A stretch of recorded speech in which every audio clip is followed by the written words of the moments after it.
Hello dear friends, welcome to our YouTube channel Deep Raj sir math.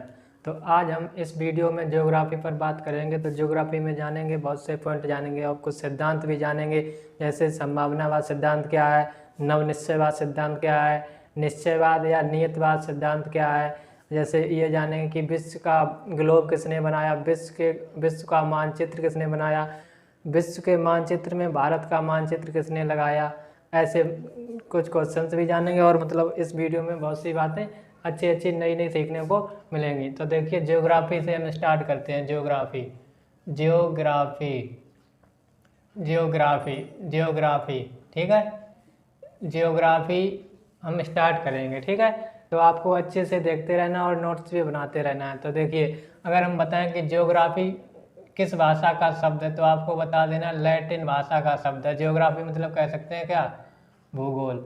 Hindi में क्या कहेंगे, geography को भूगोल कहेंगे। तो भूगोल किस भाषा का शब्द है, लैटिन भाषा का शब्द है भूगोल, ठीक है। भूगोल किस भाषा का शब्द है, भूगोल लैटिन भाषा का शब्द है। अब हम जानेंगे कि जैसे ये ज्योग्राफी है, दो भागों से मिलकर बना है, जियो प्लस ग्राफी। जियो प्लस ग्राफी। तो जियो का मतलब होता है पृथ्वी, जियो का मतलब क्या होता है, पृथ्वी। और ग्राफी का मतलब क्या होता है, वर्णन करना, वर्णन करना। तो जियो का मतलब हो गया पृथ्वी और ग्राफी का मतलब हो गया वर्णन करना। मतलब पृथ्वी का वर्णन करना, ये पृथ्वी के बारे में ही बताना ही ज्योग्राफी है। ऐसा किसने बताया था, तो पृथ्वी के का वर्णन करना ही ज्योग्राफी है, ऐसा फ्रीमैन फ्रीमैन और रॉप ने बताया था। ऐसा फ्रीमैन और रॉप ने बताया था। बताइए, इतनी बात क्लियर हो रही है कि पृथ्वी का वर्णन करना ही ज्योग्राफी, ऐसा किसने बताया था, फ्रीमैन और रॉप ने बताया था। तो अब हम देखते हैं, जैसे ये ज्योग्राफी, ये शब्द किसने दिया, ज्योग्राफी शब्द किसने दिया, तो आपको बता देना एरिस्टाथनीज। एरिस्टाथनीज। तो ज्योग्राफी शब्द किसने दिया, तो आपको क्या बताना है इसका आंसर, एरिस्टाथनीज ने दिया। ज्योग्राफी शब्द किसने दिया, एरिस्टाथनीज। तो ज्योग्राफी ही ऐसे व्यक्ति हैं जिन्होंने विषुवत रेखा को मापने की कोशिश की थी। विषुवत रेखा को मापने की कोशिश की, मापने की कोशिश की, ठीक है। तो एरिस्टाथनीज जी पहले व्यक्ति हैं जिन्होंने विषुवत रेखा को मापने की कोशिश की है। बताइए, इतनी बात क्लियर हो रही है। मतलब ज्योग्राफी लैटिन भाषा का शब्द है, जियो प्लस ग्राफी से मिलकर बना है। जियो का मतलब हो गया पृथ्वी, ग्राफी मतलब वर्णन करना। तो पृथ्वी का वर्णन करना ही ज्योग्राफी, ऐसा किसने बताया था, फ्रीमैन और रॉप ने बताया था। तो ज्योग्राफी शब्द किसने दिया, तो एरिस्टाथनीज ने दिया ज्योग्राफी शब्द। तो एरिस्टाथनीज ने ही विषुवत रेखा को मापने की कोशिश की थी। अब देखिए, एरिस्टाथनीज का एक पॉइंट और लिख लीजिए, इनको ही फादर ऑफ जियोडसी कहते हैं, फादर ऑफ जियोडसी। जियोडसी मतलब भू भौतिकी का पिता, भू भौतिकी का पिता, भू भौतिकी का पिता कहते हैं इनको, ठीक है। तो एरिस्टाथनीज को हम भू भौतिकी का पिता कहते हैं, ठीक, फादर ऑफ जियोडसी, ठीक। एरिस्टाथनीज को हम ऐसा कहते हैं, फादर ऑफ जियोडसी। भू भौतिकी का पिता किसे कहते हैं, एरिस्टाथनीज को कहते हैं। बताइए, इतनी बात क्लियर हो रही है। आपको एक बात और बतानी है कि फादर ऑफ जियोग्राफी कौन है, father of geography, father of geography, father of geography कौन है, तो आपको इसका आंसर बता देना हेक्टेटियस। फादर ऑफ ज्योग्राफी कौन होगा, हेक्टेटियस, ठीक है। Father of geography is called Hecataeus. तो हेक्टेटियस, बताइए इतनी बात के लिए। अगर एक और बात बताएं, हेक्टेटियस की बुक का नाम बताइए, जैस पेरिडियस, जैस पेरिडियस, जैस पेरिडियस। तो हेक्टेटियस की बुक का नाम हो गया जैस पेरिडियस। बताइए, इतनी बात क्लियर हो रही है या नहीं, बताइए। तो एक बार और देख लीजिए ये चीज़ें। तो देखिए, ज्योग्राफी लैटिन भाषा का शब्द है, फादर ऑफ ज्योग्राफी हेक्टेटियस को कहते हैं, और हेक्टेटियस की बुक का नाम है जैस पेरिडियस, जैस पेरिडियस। ज्योग्राफी मतलब जियो प्लस ग्राफी से बना है। जियो मतलब पृथ्वी, वर्णन करना मतलब पृथ्वी का वर्णन करना ही ज्योग्राफी है, ऐसा किसने बताया था, फ्रीमैन और रॉप ने। तो ज्योग्राफी शब्द किसने दिया, ज्योग्राफी शब्द एरिस्टाथनीज ने दिया। एरिस्टाथनीज ही ऐसे व्यक्ति हैं जिन्होंने विषुवत रेखा को मापने की कोशिश की थी। और फादर ऑफ जियोडसी मतलब भू भौतिकी का पिता पूछ लिया जाए कौन है, तो एरिस्टाथनीज ही बताना है। तो आई होप आपने ये वाली चीज़ अच्छे से समझ ली होगी, ठीक है। अब हम बात करेंगे, जैसे कुछ सिद्धांत हैं मनुष्य का पृथ्वी से संबंध या प्रकृति का मनुष्य से संबंध बताने के लिए कुछ सिद्धांत हैं। देखिए जैसे पृथ्वी और मनुष्य के बीच में संबंध को बताने के लिए कुछ सिद्धांत हैं। पृथ्वी और मनुष्य, पृथ्वी मतलब समझ सकते हो प्रकृति, मनुष्य मतलब मानव। पृथ्वी और मानव के बीच में संबंध बताने के लिए सिद्धांत आपको कुछ पढ़ने हैं, तो हम वो बताते हैं आपको। जैसे देखिए पहला सिद्धांत क्या जानना है, पहला सिद्धांत जानना है संभावनावाद। संभावनावाद, तो संभावनावाद जानना है, ठीक है। दूसरा सिद्धांत क्या जानना है, दूसरा सिद्धांत जानना है नियतिवाद। नियतिवाद, नियतवाद को ही कहते हैं निश्चयवाद। निश्चयवाद। और तीसरा सिद्धांत जानना है नव निश्चयवाद। नव निश्चयवाद, ठीक है। तो इसमें आपको याद कर लेना, मतलब मानव और प्रकृति के बीच में संबंध को बताने के लिए आपको 3 सिद्धांत याद करने हैं, संभावनावाद, नियतवाद या इसको निश्चयवाद भी कहते हैं, और नव निश्चयवाद कहते हैं। अब सुनिए मेरी बात, जैसे संभावनावाद क्या बताता है, संभावनावाद में बताया गया कि जो मानव की शक्तियाँ हैं, मानव की शक्तियाँ जो हैं वो अधिक शक्तिशाली हैं, मतलब अधिक शक्तिशाली हैं प्राकृतिक शक्तियों से। प्राकृतिक शक्तियों से, या कह सकते हैं प्रकृति की शक्तियों से, ठीक है। तो संभावनावाद में ये बताया गया कि मानव की शक्तियाँ प्राकृतिक शक्तियों से ज़्यादा शक्तिशाली हैं। अब देखते हैं नियतवाद में क्या बताया। नियतवाद में बताया गया कि प्राकृतिक जो शक्तियाँ हैं, प्राकृतिक शक्तियाँ वो ज़्यादा शक्तिशाली हैं मानव की शक्तियों से। मानव की शक्तियों से, ठीक है। अब देखिए नव निश्चयवाद में बताया गया कि जो प्रकृति का मानव पर नियंत्रण है, मानव पर नियंत्रण है, या कह सकते हैं प्रकृति जो है मानव पर कुछ ना कुछ प्रभाव जरूर डालती है। तो ये नव निश्चयवाद सिद्धांत कहता है। नव निश्चयवाद सिद्धांत को ही हम रुको और जाओ सिद्धांत भी कहते हैं। रुको और जाओ सिद्धांत, रुको और जाओ सिद्धांत किसे कहते हैं, नव निश्चयवाद को ही कहते हैं, ठीक है। अगर पूछ लिया जाए कि नव निश्चयवाद सिद्धांत किसने दिया था, तो आपको बता देना ग्रिफिथ टेलर ने। ग्रिफिथ टेलर, बताइए, ठीक है। तो इतनी बात हो गई। एक बार और देख लीजिए, मतलब संभावना, अगर हम आपसे पूछें कि किस सिद्धांत में बताया गया कि मानव की शक्तियाँ जो है प्राकृतिक शक्तियों से अधिक शक्तिशाली हैं, तो आपको बता देना मानव की शक्तियाँ प्राकृतिक शक्तियों से अधिक शक्तिशाली हैं, तो संभावनावाद बता देना है, ठीक है। और जैसे ये पूछ लिया जाए कि रुको और जाओ सिद्धांत किस सिद्धांत को कहते हैं, तो नव निश्चयवाद जो अवधारणा है इसको हम रुको और जाओ सिद्धांत कहते हैं। रुको और जाओ सिद्धांत किसने दिया था, ग्रिफिथ टेलर ने दिया था, ठीक है। इसमें प्रकृति मानव पर अपना नियंत्रण रखती है या फिर कुछ ना कुछ जरूर प्रभाव डालती है प्रकृति, ऐसा बताया गया है। अब सुनिए मेरी बात, तो नियतवाद में बताया गया कि प्राकृतिक शक्तियाँ अधिक शक्तिशाली हैं मानव की शक्तियों से। तो इतना ये हो गया है, ठीक है। तो इतना आप अच्छे से नोट कर लेना। अब हम बात करते हैं आगे, ठीक है। अब हम बात करेंगे, जैसे भूगोल को हम 2 भागों में बांट सकते हैं अपने हिसाब से, जैसे मानव भूगोल और भौतिक भूगोल। अगर भौतिक भूगोल के पिता पूछे जाए तो आपको बता देना है पोलोडोनियस, और मानव भूगोल के पिता पूछे जाए तो फ्रेडरिक रेटजेल। तो देखते हैं धीरे धीरे, ठीक है। तो देखिए भूगोल देखिए भूगोल को हम अपने हिसाब से 2 भागों में बांट लेते हैं कि भौतिक भूगोल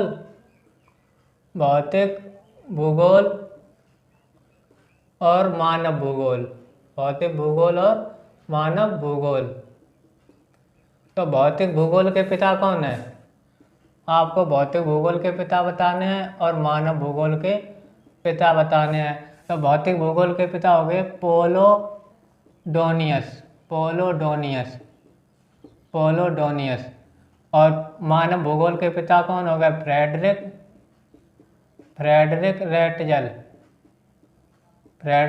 रेटजेल, ठीक है। तो भूगोल 2 भागों में, भौतिक भूगोल और मानव भूगोल। भौतिक भूगोल के पिता कौन हो गए, पोलोडोनियस, और मानव भूगोल के पिता कौन हो गए, फ्रेडरिक रेटजेल हो गए। बताइए आपको समझ में आ रहा है, ठीक। आप जरूरी नहीं कि नोट कीजिए, अभी आप देखते रहिएगा, ठीक है, ठीक, बोलिए।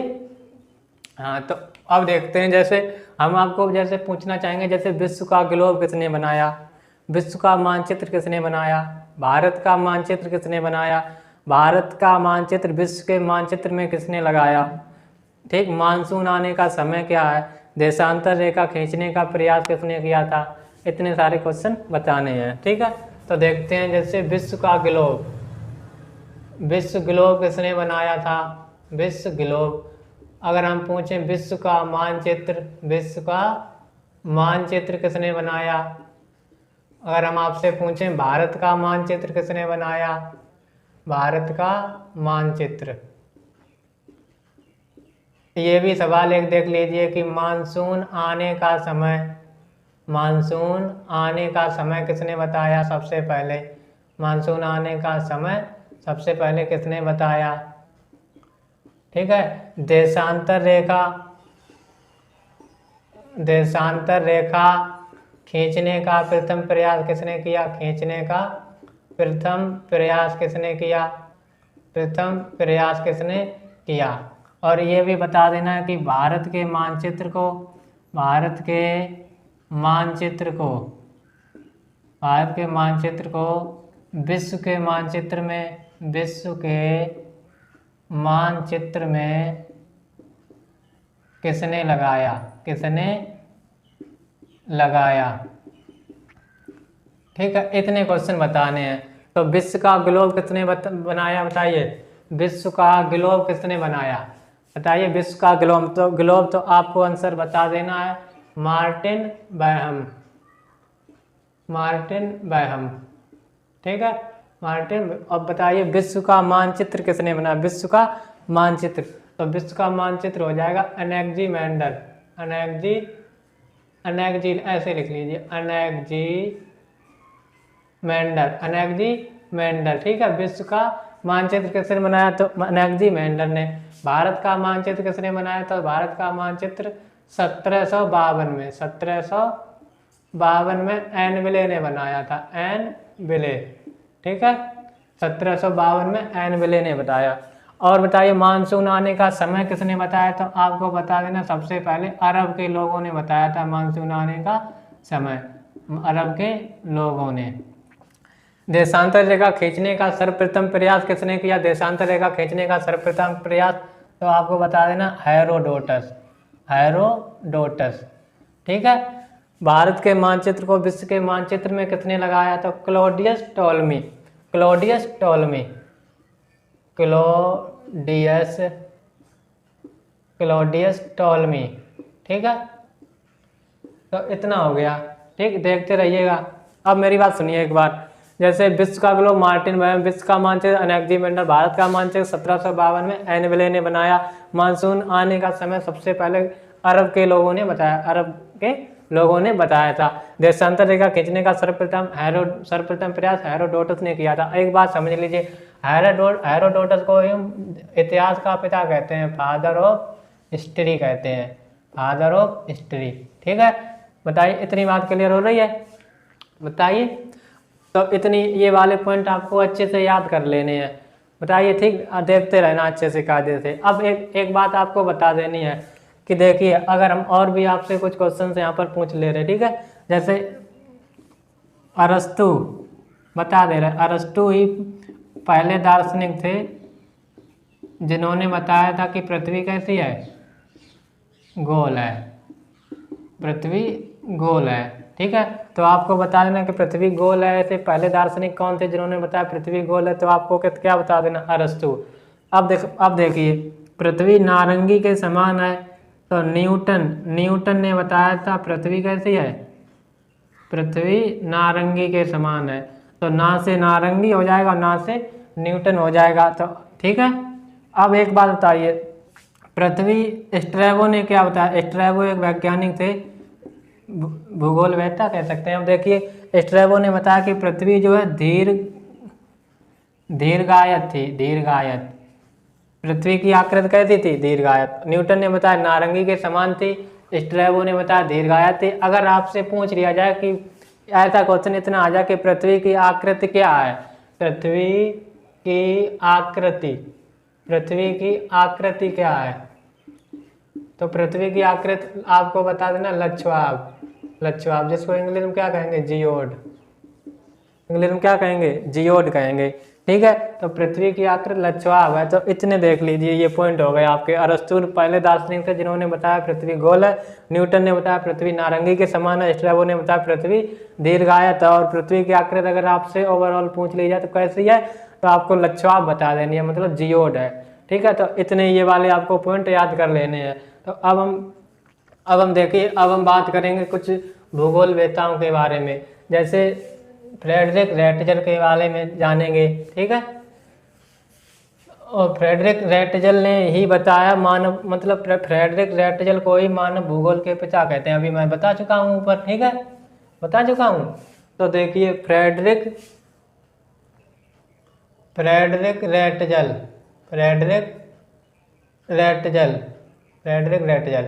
तो एक बार और लिख देते हैं कि ये मानव भूगोल के पिता हैं। मानव भूगोल के पिता कौन है? Frederick Ratzel. ठीक है। अभी इस वीडियो में आपको पॉइंट ही पढ़ना है। ठीक है। अभी कॉन्सेप्ट कुछ चलेगा तो हम बताएंगे। ठीक, अभी आपको ये चीज़ें याद कर लेनी है। ठीक है। अब देखिए मानव भूगोल के पिता फ्रेडरिक रेटजल, इनकी बुक देख लीजिए। इनकी बुक कौन कौन सी हैं? जैसे एक तो हो जाएगी बालकर कुंडे। एक तो हो जाएगी, एक हो जाएगी एंथ्रोपो जियोग्राफी।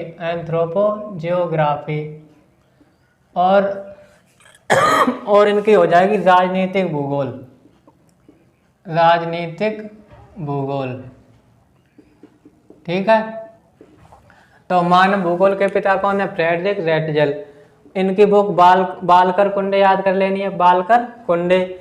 और एंथ्रोपो जियोग्राफी भी इनकी बुक है, और राजनीतिक भूगोल भी इनकी बुक है। अब एक बात, राजनीतिक भूगोल में इन्होंने बताया है कि राज्य को एक जीव माना है। राज्य को एक जीव के रूप में मान लिया है, जीव माना है। ठीक है।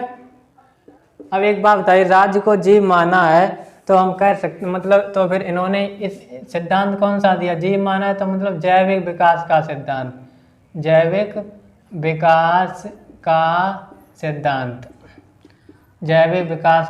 सिद्धांत दिया इन्होंने। ठीक है। तो ये बुक होगी बालकर कुंडे, एंथ्रोपो जियोग्राफी और राजनीतिक भूगोल, इनकी बुक हो गई। ठीक है। मानव भूगोल के पिता फ्रेडरिक रेटजल हैं। ठीक है। अब आपको मतलब मैंने ये, और जैविक विकास का सिद्धांत किसने दिया? जैविक विकास का सिद्धांत भी फ्रेडरिक रेटजल ने दिया।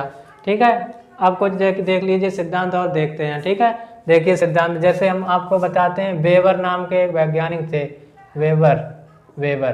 तो वेबर वैज्ञानिक थे, इन्होंने सिद्धांत दिया थ्योरी ऑफ इंडस्ट्रियल लोकेशन,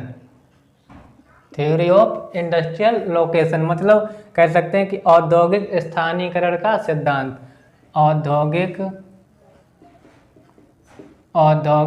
स्थानीयकरण का सिद्धांत। औद्योगिक स्थानीयकरण का सिद्धांत। तो वेबर ने कौन सा सिद्धांत दिया अगर पूछ लिया जाए? औद्योगिक स्थानीयकरण का सिद्धांत। औद्योगिक स्थानीयकरण का सिद्धांत किसने दिया? वेबर ने दिया। और भी एक वैज्ञानिक याद करने हैं, बॉन थ्यूनेन। तो बॉन थ्यूनेन ने क्या दिया? बॉन थ्यूनेन ने एग्रीकल्चर लोकेशन थ्योरी दी।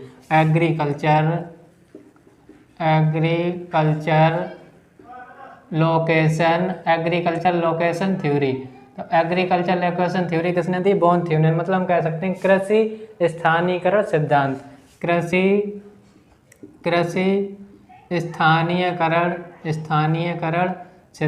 कृषि स्थानीयकरण सिद्धांत। ठीक है। अब हम एक और वैज्ञानिक याद करते हैं, क्रिस्टॉलर ने क्या दिया? बताइए, क्रिस्टॉलर ने क्या दिया? Central place theory. सेंट्रल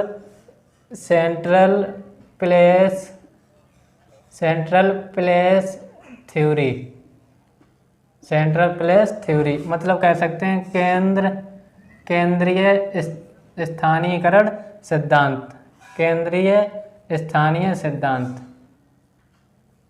ठीक है, या फिर केंद्र कर लीजिए। ठीक। अब एक बात बताइए, तो वेबर का हो गया इंडस्ट्रियल लोकेशन वाला, बॉन थ्यूनेन का एग्रीकल्चर से संबंधित सिद्धांत है, क्रिस्टॉलर सेंट्रल प्लेस थ्योरी केंद्र स्थानीय सिद्धांत, और जैविक विकास का सिद्धांत ये जैविक विकास का सिद्धांत किसने दिया? फ्रेडरिक रेटजल ने दिया है। तो आई होप आपने इतना समझ लिया होगा। अब हम देखते हैं वॉन हम्बोल्ट।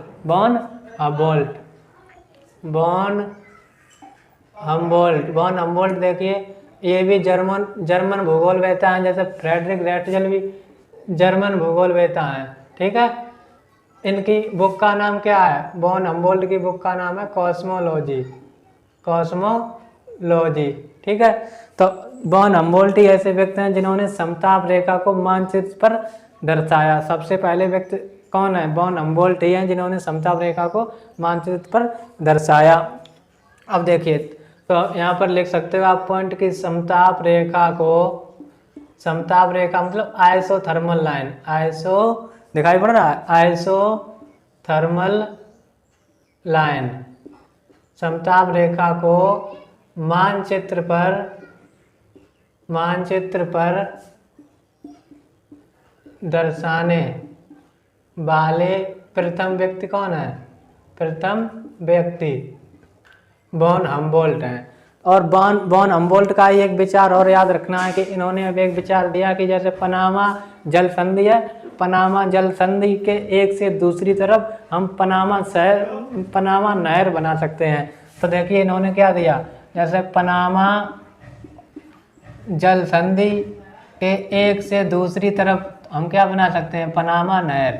तो ऐसा विचार किसने दिया था? वॉन हम्बोल्ट ने दिया है। ठीक है, बताइए इतनी बात क्लियर हो रही है? तो यहाँ तक ये बात मैंने आपको बता दी कि जैसे फ्रेडरिक रेटजल जर्मन वैज्ञानिक हैं जिन्होंने मानव भूगोल के, इनको पिता कहते हैं, मानव भूगोल के पिता। इनकी बुक का नाम है बालकर-कुंडे एंथ्रोपी ज्योग्राफी और राजनीतिक भूगोल। राजनीतिक भूगोल में राज्य को एक जीव माना गया है, इसलिए इन्होंने कौन सा सिद्धांत दिया? जैविक विकास। जीव मतलब जैविक विकास का सिद्धांत दे दिया। अब देखिए कुछ सिद्धांत और अपने पढ़ने हैं। तो बेवर से संबंधित आपको याद करना इंडस्ट्रियल वाला, वॉन थ्यूनेन एग्रीकल्चर वाला, और क्रिस्टॉलर सेंट्रल प्लेस थ्योरी दी, सेंट्रल प्लेस थ्योरी। ठीक, वॉन हम्बोल्ट ये भी जर्मन भूगोलवेत्ता है, बुक का नाम कॉस्मोलॉजी।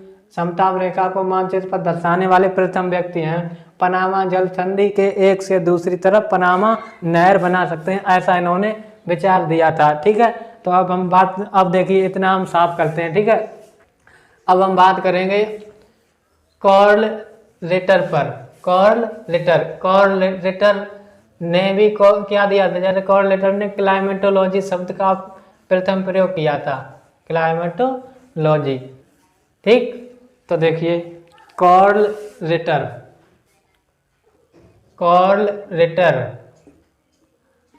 रिटर ने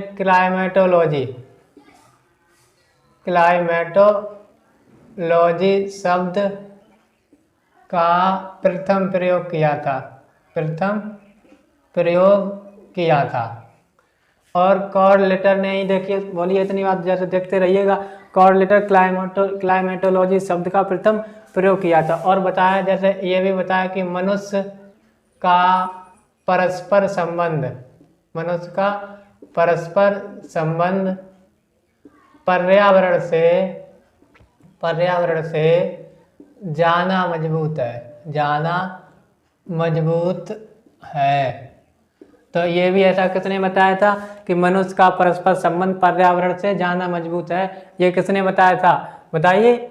ये कार्ल रिटर ने बताया था। और देखिए कार्ल रिटर ने ही, जैसे मनुष्य का जो संबंध भूमि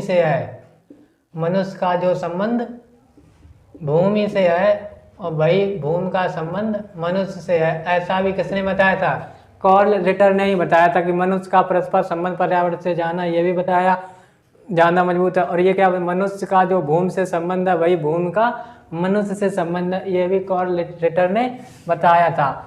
और देखिए कार्ल रिटर की बुक अगर हम देखें, बुक का नाम क्या है? अर्धकुंडे। जैसे मैंने अभी बताया था बालकर-कुंडे किसकी बुक का नाम है? फ्रेडरिक रेटजल की बुक का, फ्रेडरिक रेटजल की बुक का नाम है। तो ये कार्ल रिटर, मनुष्य का जो भूमि से संबंध है वही भूमि का मनुष्य से संबंध है। ठीक है, और जैसे कार्ल रिटर से भी आपको क्या याद रखना है कि पृथ्वी तल को जानने के लिए, पृथ्वी के तल को जानने के लिए इन्होंने मनुष्य को केंद्र में रखा। कॉल लेटर ने पृथ्वी के तल को जानने के लिए, पृथ्वी के तल को जानने के लिए मनुष्य को केंद्र में रखा। ठीक है, पृथ्वी तल को जानने के लिए मनुष्य को केंद्र में रखा, इसलिए इनको हम क्या कहते हैं, कॉल लेटर को हम arm chair geographer, arm chair geographer भी कहते हैं, मतलब आराम कुर्सी भूगोल वेत्ता।